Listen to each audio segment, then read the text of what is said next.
Sampurasun. Rampes. Assalamualaikum warahmatullahi wabarakatuh. Waalaikumsalam warahmatullahi wabarakatuh. Sahabat Sukapura Channel dimanapun Anda berada, semoga sehat selalu dan semoga bahagia selalu dan sukses buat semua usahanya ya, buat sahabat Sukapura Channel. Nah, perkenalkan saya Jayeng Rana. Seperti biasa, saya selalu membuat konten tentang orang-orang yang unik ya. Nah, kebetulan saya ini sedang di rumahnya Abah Eon, Abah ya. Siapa Abah Eon?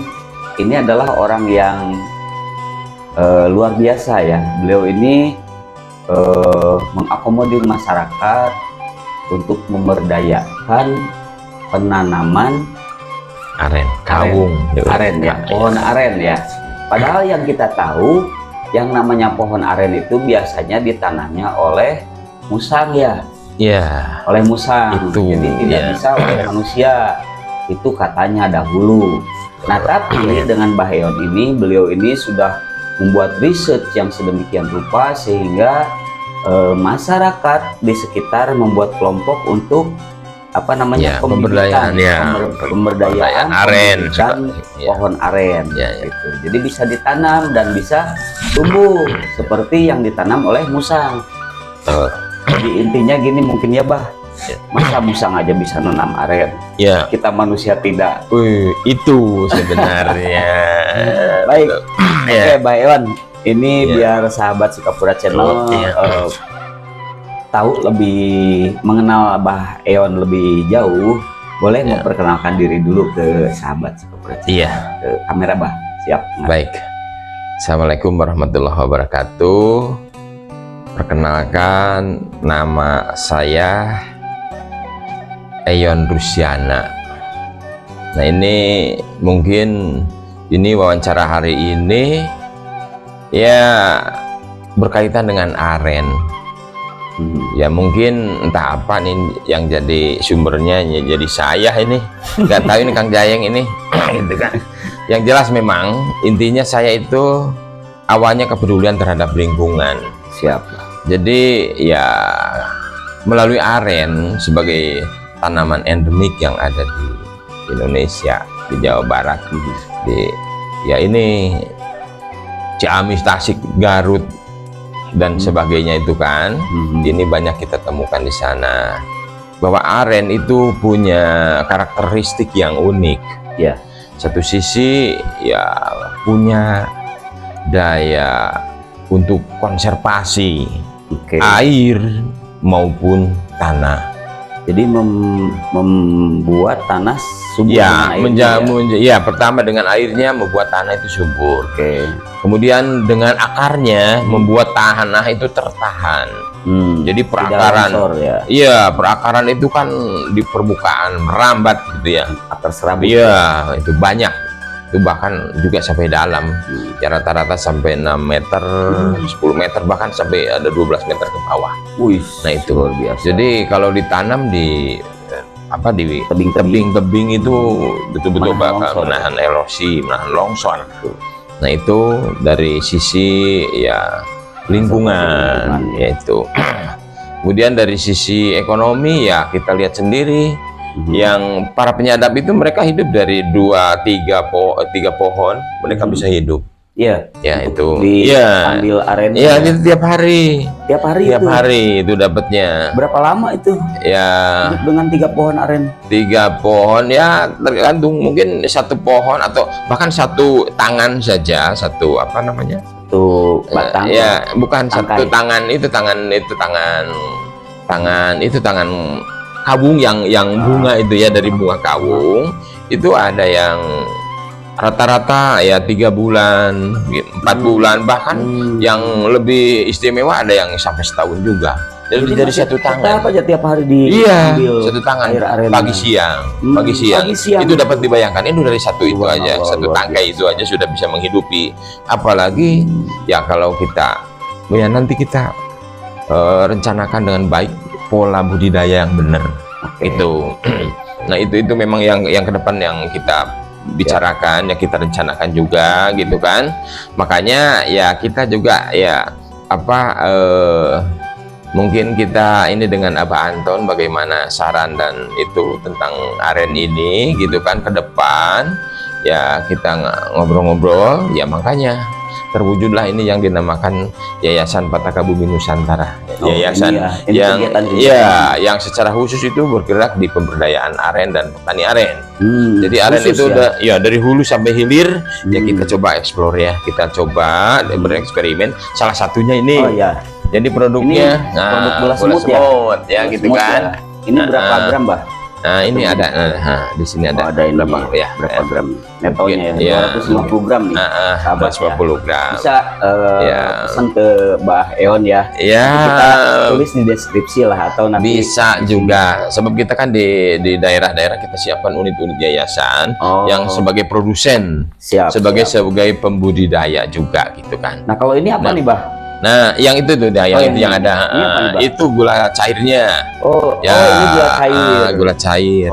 Ini gula semutnya, ini gula cairnya. Ya, jadi gitu. udah tinggal pakai ya. Tinggal pakai gitu kan. Terus yang ini apa nih? Itu mah masih kosong. Masih kosong. Lupa bawanya kosong. Di sana ada itu aren yang sudah 1 tahun kita ini kan. Ada aren yang udah iya itu maksudnya nira itu kita ini kan ya supaya awet. Untuk menjadi bahan minuman. Masih tetap bisa diminum ya itu. Kalau ini apa nih, Bah?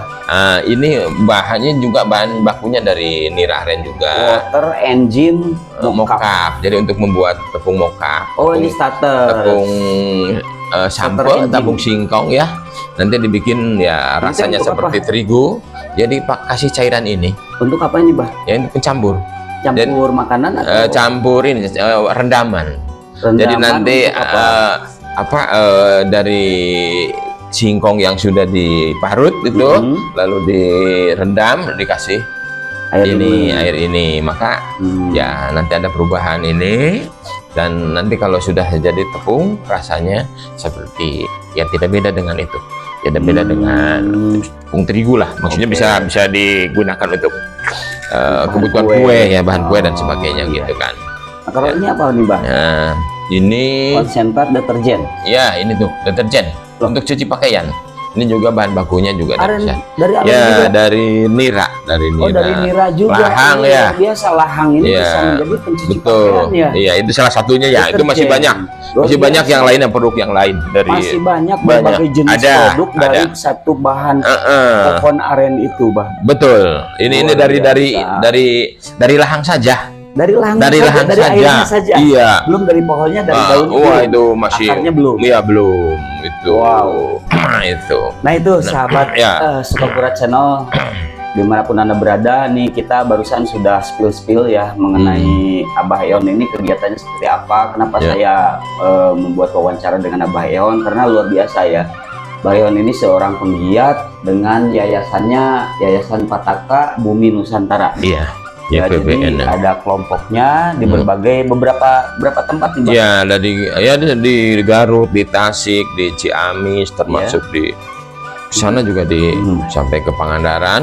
Sampai ke Pangandaran. Ya, bahkan kita juga ada di Bandung Barat, di Bandung Barat di Gunung Halu seperti itu. Kalau kayak Sumedang, Subang belum? Ya, itu memang sudah ada. Ini sudah kan belum dihidupkan karena kita masih terbatas ya tenaga, batas waktu ya. Tapi kita kan punya grup juga.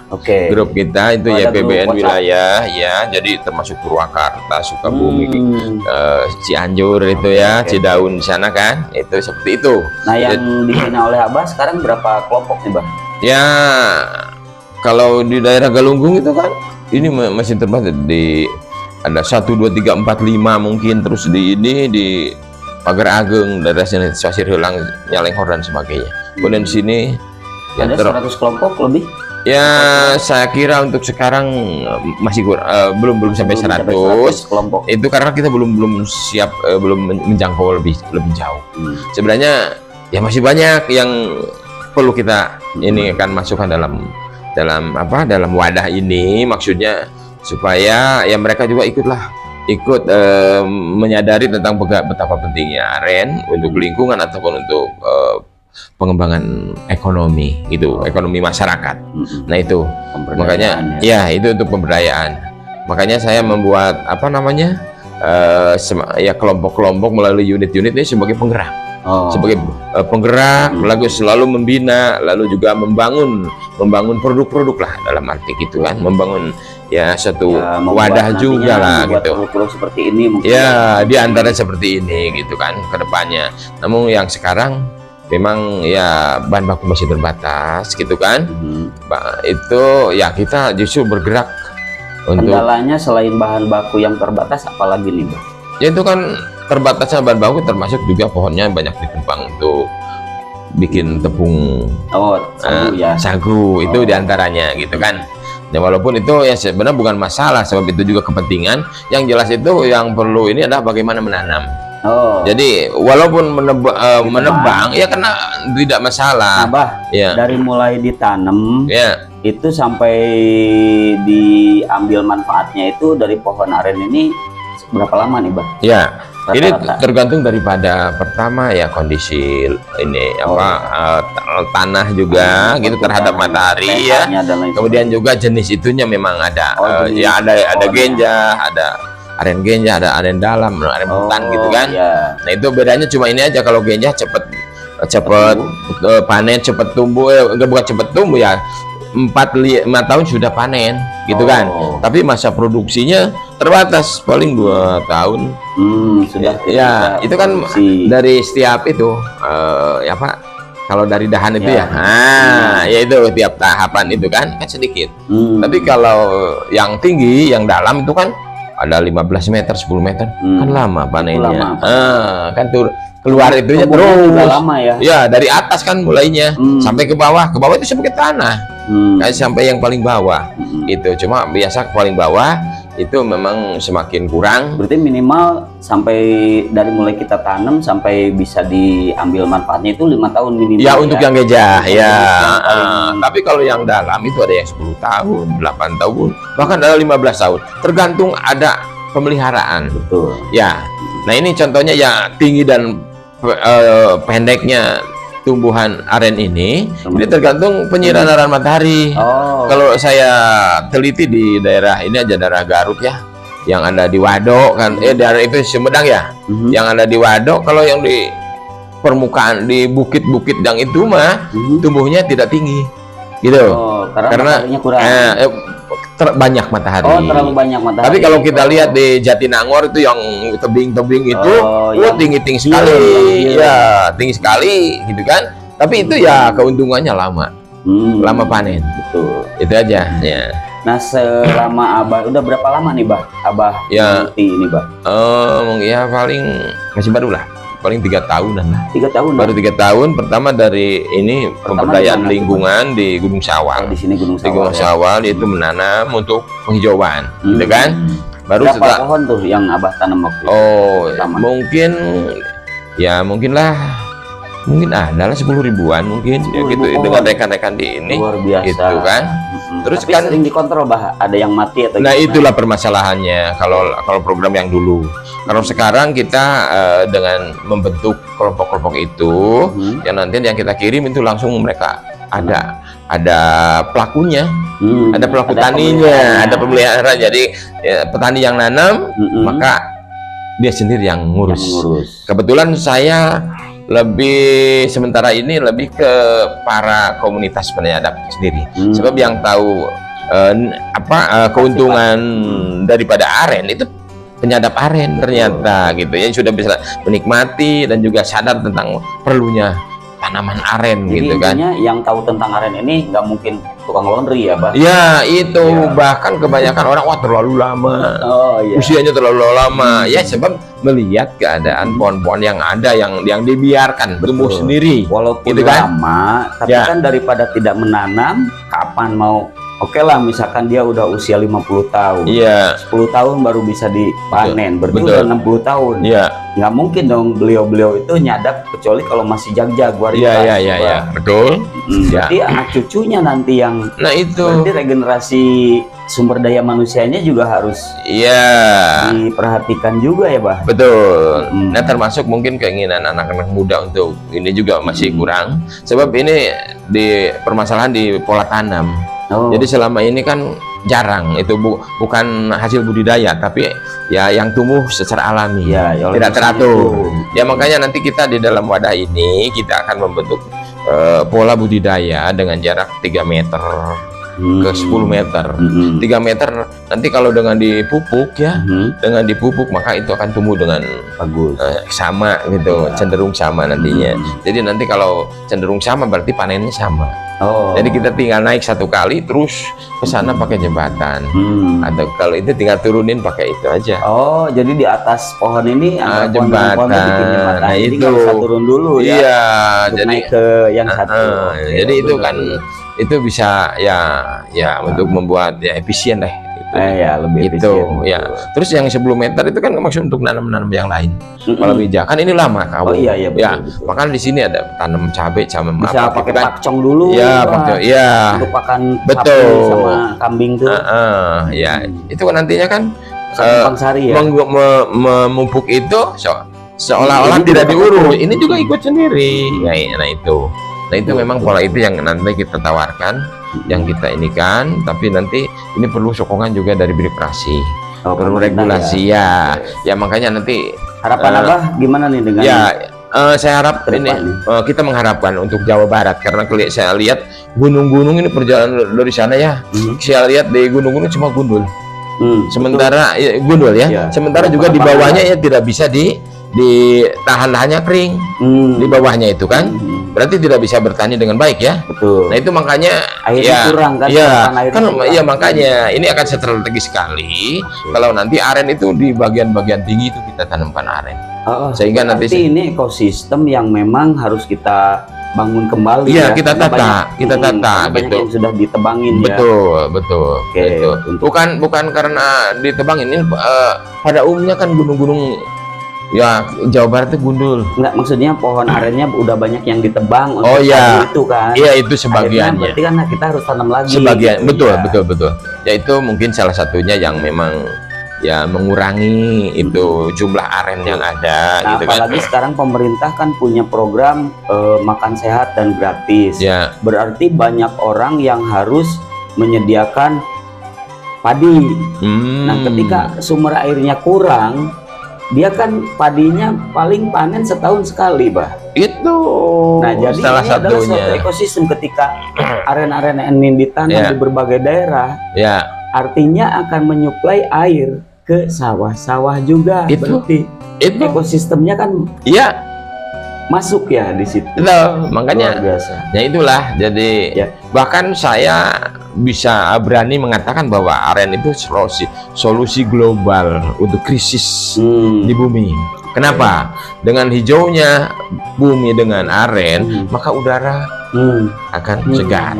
Kemudian juga air akan tetap mengalir. Juga ya itu oksigen kan stabil. Kemudian juga tanah-tanah tidak longsor. Kemudian juga ekonomi, jelas kan, pertanian, peternakan, perikanan jalan. Itu kan namanya ekonomi, dampak daripada itu. Secara langsungnya nanti ya petani aren bisa menyadap dengan baik. Nah ini sebenarnya.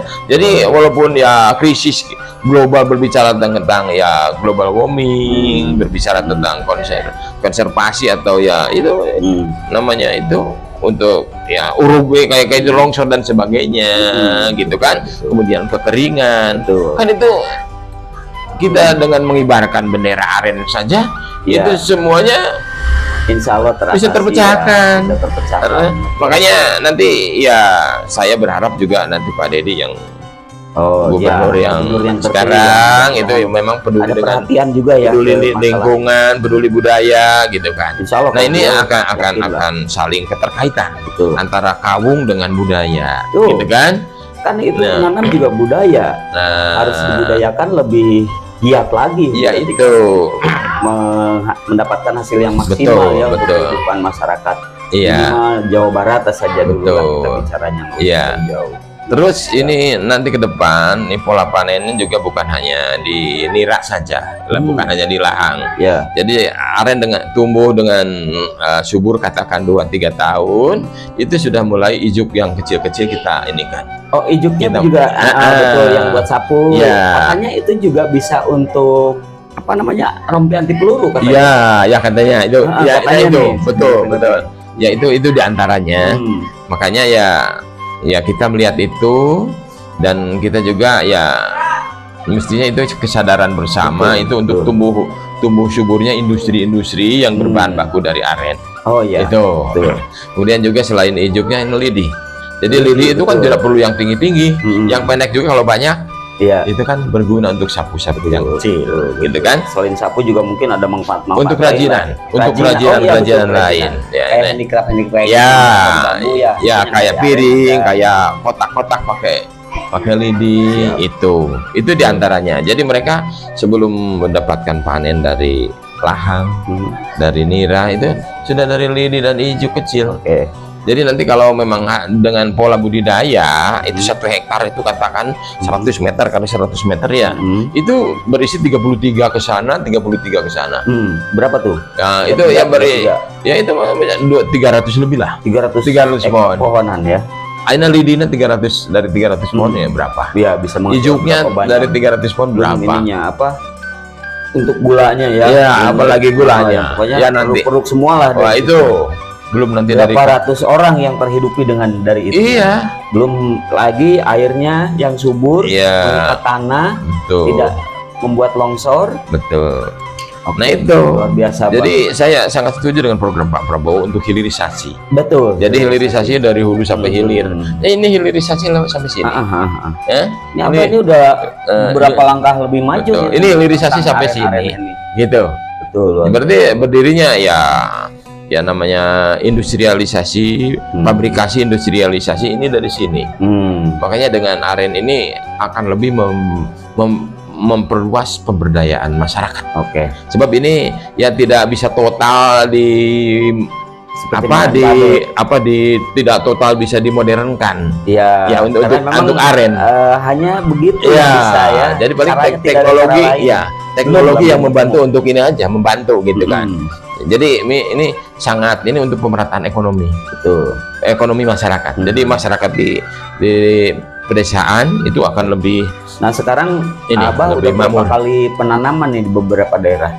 Saya kira yang saya pernah kirim itu ya masuk ke daerah Pager Agung sana, Cakrabuana. Berapa pohon tuh, Bah? Ya mungkin sekitar 1000 pohon ya. Kemudian juga di ini Garut, Malangbong.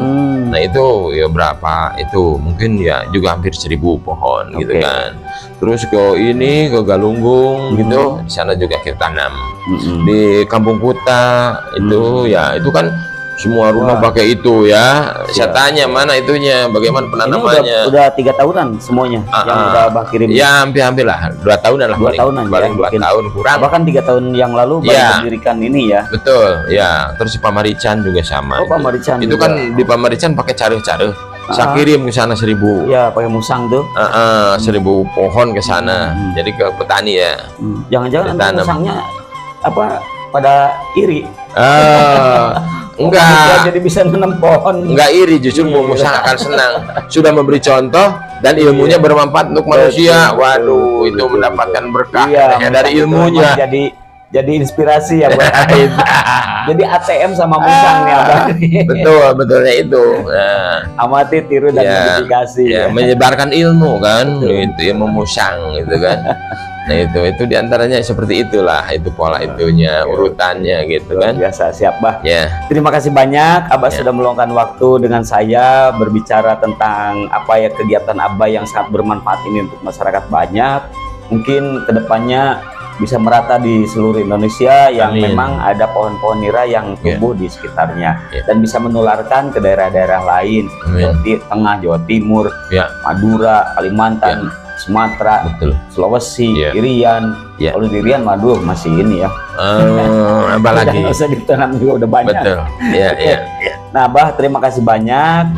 Kita sudah bincang-bincang ya. Walaupun mungkin sahabat Skopra Channel kita mungkin tidak terlalu detail ya, kita global-globalnya saja. Ini hanya sebatas sharing pengetahuan mungkin dari Abah, dan mudah-mudahan ini konten bisa bermanfaat untuk semuanya. Dan ada tanggapan khusus atau ada perhatian khusus dari pihak pemerintah terkait stakeholder terkait ya untuk bisa pembiakan ini atau namanya apa, persemaian ya, persemaian, pembibitan ya, pembibitan pohon-pohon aren ya, untuk bisa ditanam di daerah-daerah lain yang membutuhkan.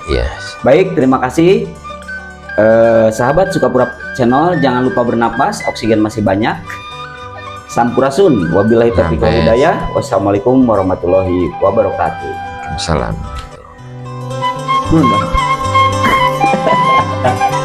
Mantap.